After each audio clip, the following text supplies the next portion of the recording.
Nakaw lang. Nakaw lang.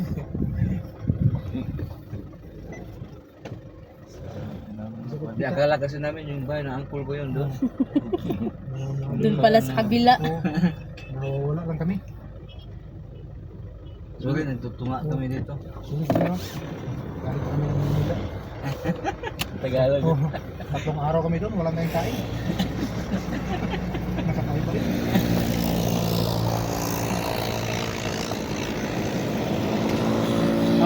Dahil